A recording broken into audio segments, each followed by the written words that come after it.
all along has been take care of yourself.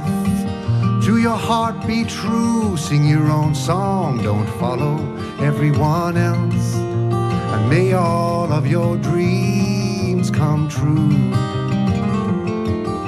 And when you think you've lost your way, those thoughts are just not true. Don't let them shake, don't let them rattle you. 'Cause every day's a new day. Count your blessings, I say. Get out of your own way so you can move. Don't look behind and ask why. Our ticket is for one ride. Green lights and blue skies are on their way.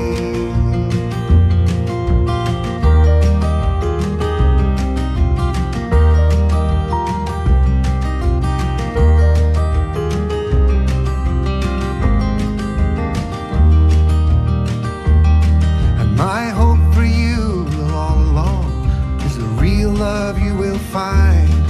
True happiness brings out the best in each other. You both shine.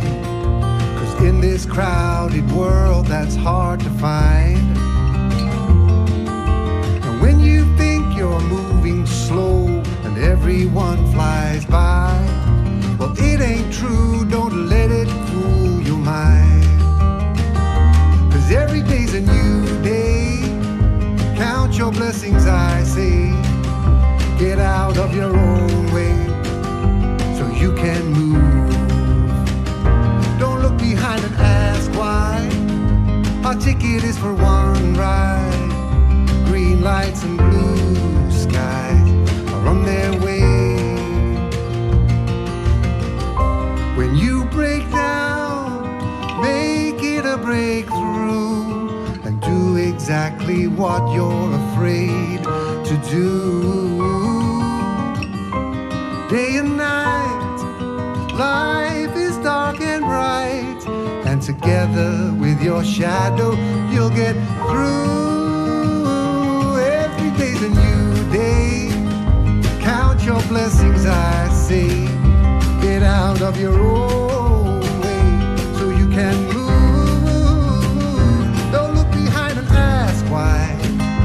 Our ticket is for one ride. Green lights and blue skies are on their way. Yeah, they're on their way.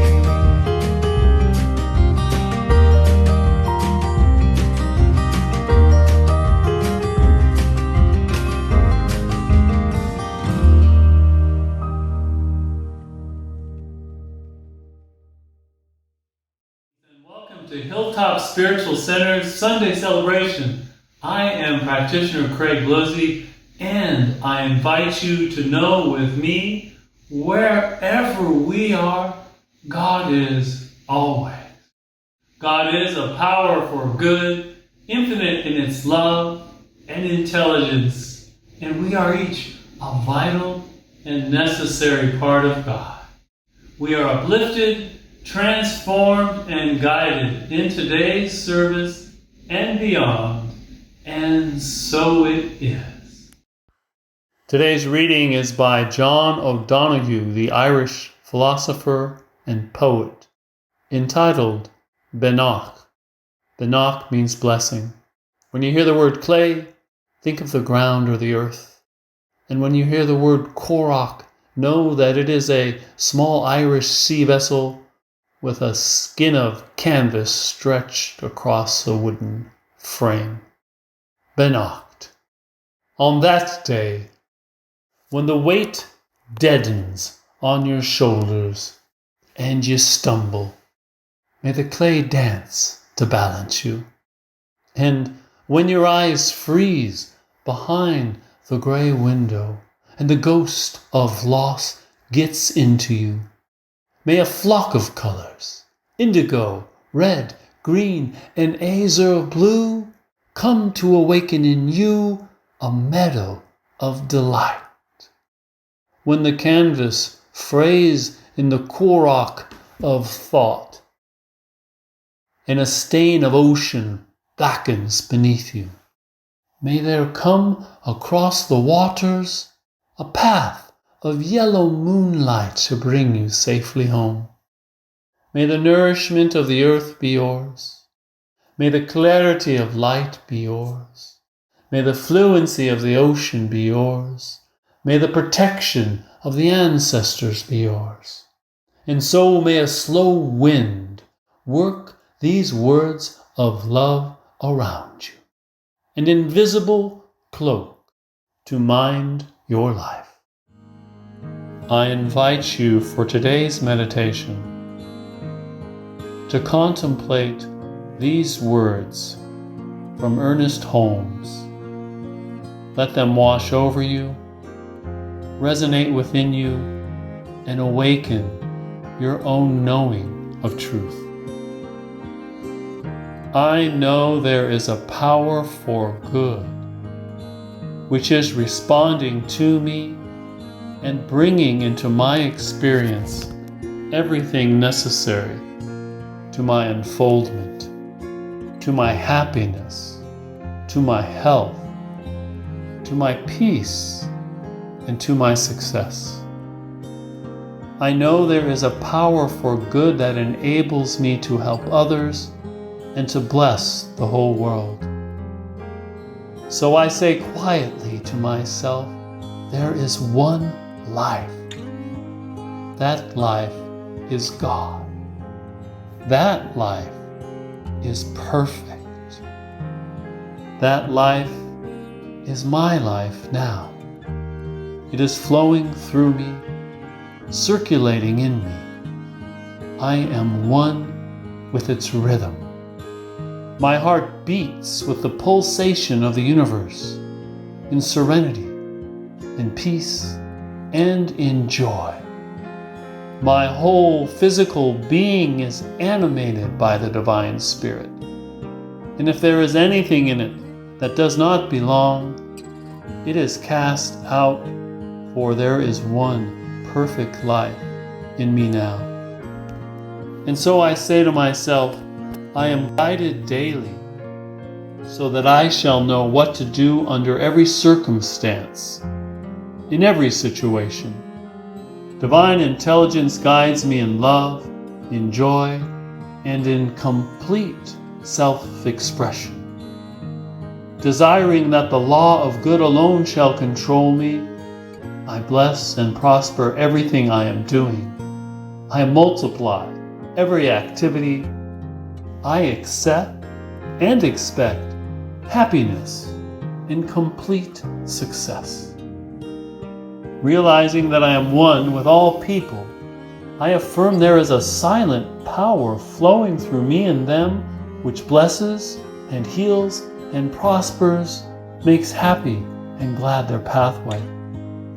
And realizing that the world is made up of people like myself, I bless the world and affirm that it shall come under the divine government of good, under the divine providence of love, and under the divine leadership of the Supreme Intelligence.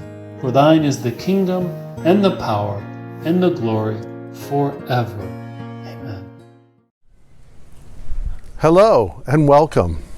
Well, here it's been 6 weeks since we've gone virtual.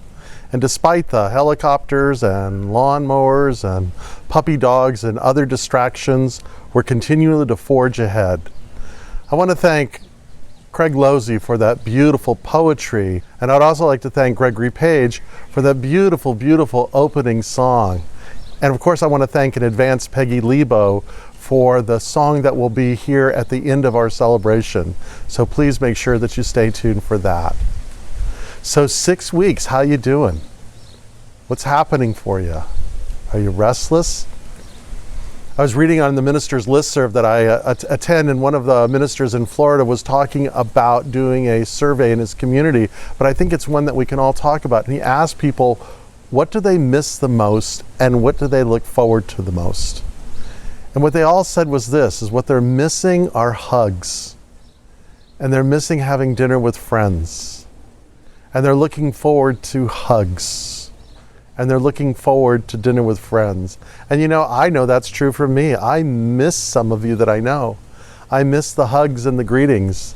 I miss having dinner with friends and our community. And yet we forge on. And yet we forge on. Emma Curtis Hopkins, who was one of the early New Thought teachers, used to teach in 12 lessons. But one of the things that she used to say is, in times like this, we should hold on to our highest thoughts. So the question then is this: what are our highest thoughts? What are your highest thoughts? Let me offer something from a spiritual hero of mine, a 20th century rabbi, mystic, and theologian by the name of Rabbi Abraham Heschel. He was actually good friends with Dr. Martin Luther King. But something that he wrote, I love. I visit it often. He says, our goal should be to live life in radical amazement, to get up in the morning and look at the world in a way that takes nothing for granted. Everything is phenomenal. Everything is incredible. Never treat life casually. To be spiritual is to be amazed. To be spiritual is to be amazed. It's to be filled with wonder and awe and surprise. It's to respond with reverence and gratitude. Amazement brings so many perspectives to look at. But one thing amazement is not. Amazement is not certainty. Some of you have heard me say this, that Paul Tillich, who was a public theologian back in the 50s and 60s, used to say this. He used to say that the opposite of faith is not doubt. The opposite of faith is certainty, because certainty is a defense against doubt. It's a mechanism by which we repress our doubt. But you know, doubt, speculation, they're important. We don't really advance without them. In science, we understand this, with theories. And a scientist will speculate on many things, and some of them work and some of them don't work. But then we do it again, and we should be the same way. We should have no fear of this. Again, what Tillich says is that part of our faith should hold the capacity for doubt or speculation. Because let's face it, we are a finite being that is grappling with and expanding into infinite potentialities. And so doesn't it make sense, according to Tillich, that we would pause from time to time to reassess and readjust our faith, our story, our perception of how we look at things? Certainty has a level of rigidity about it, doesn't it?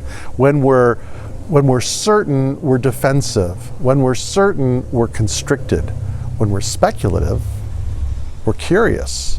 We're expansive. We're open. And there's really nothing to fear. It's an exercise, Dr. Holmes, who was the founder of our particular denomination, used to say that the greatest gift that we have ever been given is our mind. I think he gets this from Emerson, because I remember in Self-Reliance, I think it is, that Emerson says, and at last, nothing is sacred but the integrity of our own mind. Nothing is sacred but the integrity of our own mind. Last week I mentioned something from a lecture that I heard by a person by the name of Elio Dalio, and I've been pondering this. It's kind of it's almost my practice during the season. She says this, is that we are living in a Big Bang universe, but unfortunately our systems are still stuck in pre-Enlightenment, pre-Newtonian or Newtonian or earlier institutions, philosophies, religions, and systems. And now that we are moving into this quantum world, now that we are understanding something that the mystics have always talked about, that scientists are beginning to discover, those ideas are just too small. Sometimes even our idea of God can be too small. The 12th century Rhineland mystic used to say that in time, our greatest obstacle to God is our belief in God. If our God is small and we are growing, it makes sense to speculate about that God. It even makes sense to doubt that God. Sometimes what we need is a new God, a God who appears when the old God disappears in the anxiety of doubt. But getting back to how we look at things, so much of our philosophy, philosophy is a perspective, it's a lens by how we look at things, is really built on the German idealists who were brilliant, especially for their time, and radical, especially for their time, particularly someone like Immanuel Kant, who is considered the father of modern philosophy. But there's a couple things that he said. He said, first of all, the universe can never be known. But the only way that we can understand things is through the senses. And essentially what he's saying is this, is that the mind constructs the universe. That the mind constructs consciousness and therefore how the universe goes. And I think you've probably heard, like I've heard, this sort of crazy idea that, we create our own reality. Problem with that is, though, is that the universe has been around a whole lot longer than us. We live in a very, very, very old universe with a very, very, very long future ahead of us. And so really, it's not so much that our mind constructs the universe, but that the universe is constructing our mind. That we are the product of our memories, our dreams, our history, our biology. There's so much that shapes our perception, our way of seeing the universe. But what we also understand, especially those of us who are practitioners of New Thought, is that the mind is causative, meaning that what we think impresses itself upon creative forces, and things begin to shape and happen. In a real way, we are talking about something that the Kabbalists understand, which is something that goes all the way back to the ancient writings, which is something that the ancient Hebrews used to talk about, which is that we are co-creating this universe. It's a misnomer to think that creation was a one-time event. Creation is happening all the time. In every moment, this divine idea is making itself ingrained, incarnated into all things. It's not a static universe. It's not a machine model, but it's a living, expanding beingness in which we are participating in. And so doesn't it make really good sense that we should be very aware of what our thoughts are if they have this level of causality and what it's bringing us to? The founder of I think I said that once before, but Dr. Holmes, who was the founder of the science of mind and spirit, would say that spiritual evolution should make the divine not more distant, but more intimate. Meaning that as our consciousness evolves, our experience to the divine doesn't become more distant or far out or unapproachable or understandable, but more intimate, closer. Pierre Teilhard de Chardin says that the first law of evolution is congruence, meaning that all things are moving together, are connecting, and that everything, being complete within itself, is also part of something greater than itself. He would say that evolution moves in the manner of a deeper sense of complexity, meaning that we have gone all the way from a single cell amoeba to here we are with hands and ears and hair, and I'm sitting behind trees. And so there's a level where things evolve into more complex forms. And that as we evolve, we become more and more conscious, more aware of what we're aware of, more able to understand, to perceive, and to integrate. And he says things become more congruent. And I think especially today, especially in the world of pandemic, especially as we look at the world from an evolutionary point of view, how we begin to ask the question that he asked, who will give evolution its own God? It's incumbent upon us that it's dynamic and not static, that it grows from a level of speculation and wonder and not from a place of rigidity or certainty. There's an author that I certainly enjoy reading. He's an Irishman, he's a storyteller, and he's a poet. His name is Padraig O'Tuama. I would read him just for that name, Padraig O'Tuama. But he says something delightful. He says this, he says that we don't tell stories as they are. We tell stories as we are. We don't tell stories as they are. We tell stories as we are. And he says that he gets this from this Talmudic injunction that says that we don't see things as they are. We see things as we are. What we're looking at, we're looking with, and we're responding accordingly. You know, there's this great Quaker story about a man who comes to this village and he sees a man standing at the gate of the village and he says, "What are the people like in this village?" And the old Quaker guy says, "Well, what were they like in the village that you came from?" And he says, "Oh, they were generous and kind and wonderful." And he says, "Well, they're a lot like that here." And then another guy comes up on a horse and he says, "Well, what are the people like in this village?" And he says, well, tell me. What are the people like in the village you came from?" And he says, they were terrible. They were nasty and mean and cruel. And the guy says, "Well, you know, you're probably going to find it's true here too. What we're looking at, we're looking with. The story that we tell is not the story as it is. It's the story of who we are." And so I think it's kind of interesting to ask ourselves a couple questions. And one of them is what are the stories what are the stories that you are telling about yourself? What are the stories that you're telling yourself about what's going on now? Are they filled with rigidity or openness? Are they filled with certainty or amazement?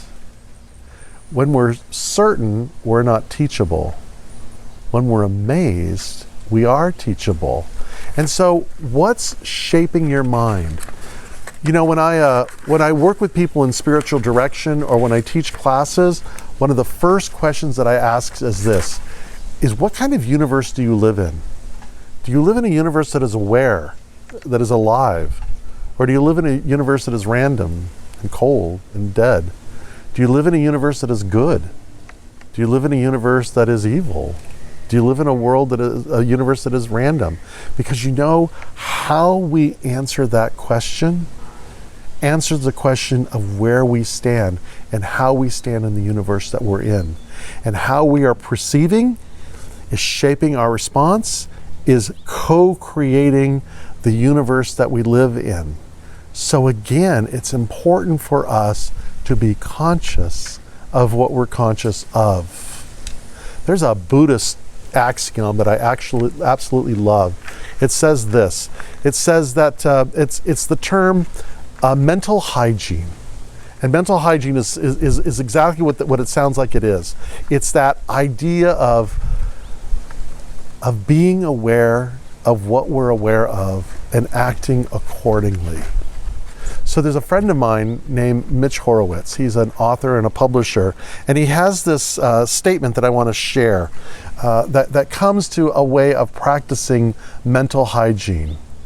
And I share it with you now. There are these three things, and I think they're really important right now as we are home sheltering to give those who are on the front lines of this pandemic help and breathing room so that we can get on top of this thing and continue to evolve to what the next experience is going to be.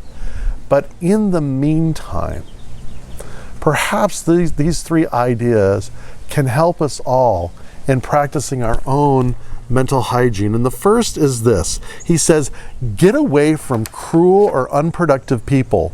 Burn your bridges and don't look back. Wow. He says, you need colleagues, family, and friends who are capable, positive, and reliable. And the second thing he says this: use your intellect. You have more powers than you know. Your mind has both cognitive and metaphysical dimensions. It's a map that you haven't fully unfurled. Explore your options. And finally, decide right now, as you are hearing these words, to throw off negative influences of every kind and dedicate your unconquerable spirit to the very constructive act of which you are capable. And then he says, this is the mark, and the only mark, of people who fix things, of people who are engaged, of people who are expanding, people who are living in amazement. And so with this, let us pray. And we pray as Emerson says, prayer is the contemplation of the facts of life from the highest point of view. And what is that highest point of view? What brings us to amazement and wonder, reverence and awe? That there is a living presence that is good. It is not merely love, it is the summation of love. It is all that is good and true and beautiful. And that it is in this moment, as it has every moment and will for every moment, pouring itself into creation. And that we can trust, because we are part of, we are one. It is the love that has created us to experience the love that it is giving us as we respond to love.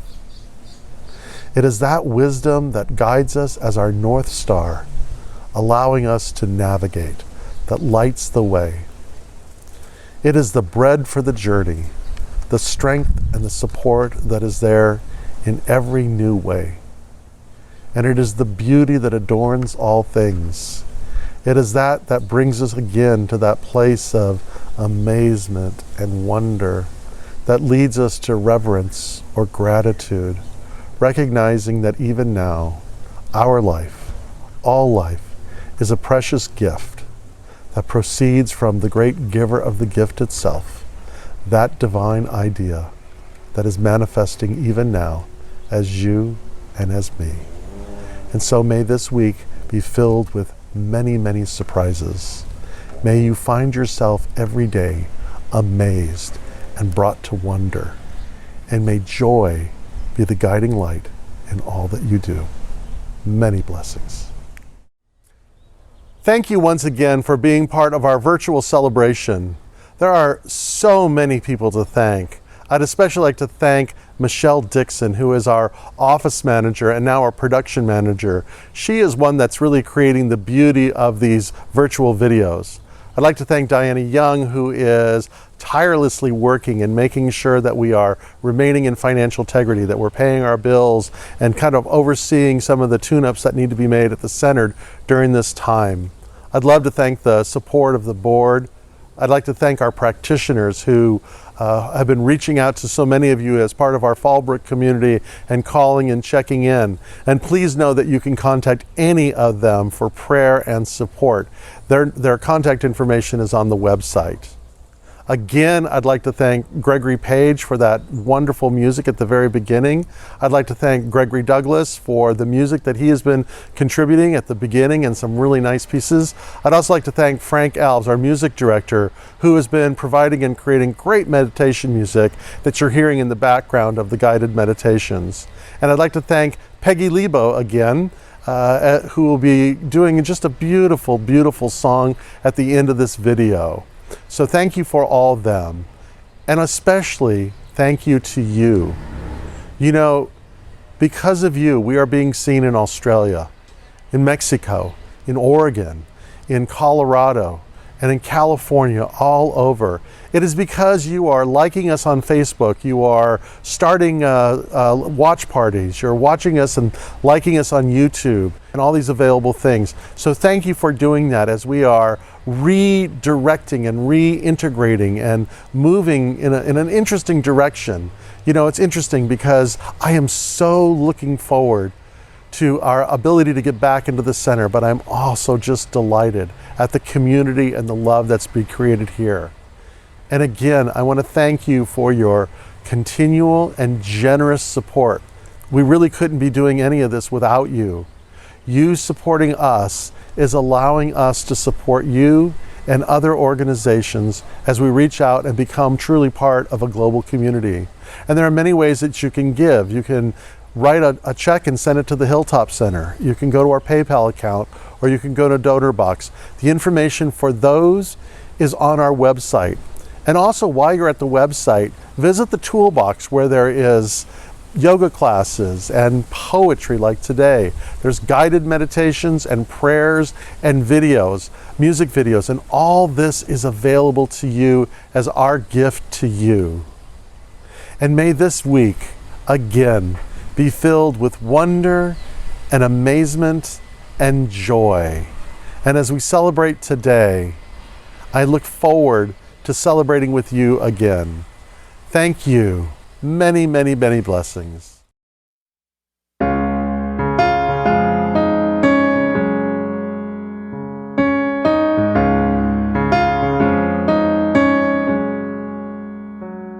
You've tasted the sweetness and sadness of love, full of its pain and its glory. You wandered alone in search of a home, fast asleep in your story. But you are so much more than the stories that run through your days and your dreams. You are so much more than your story, no matter how true it may seem. You're much more, so much more, so much more.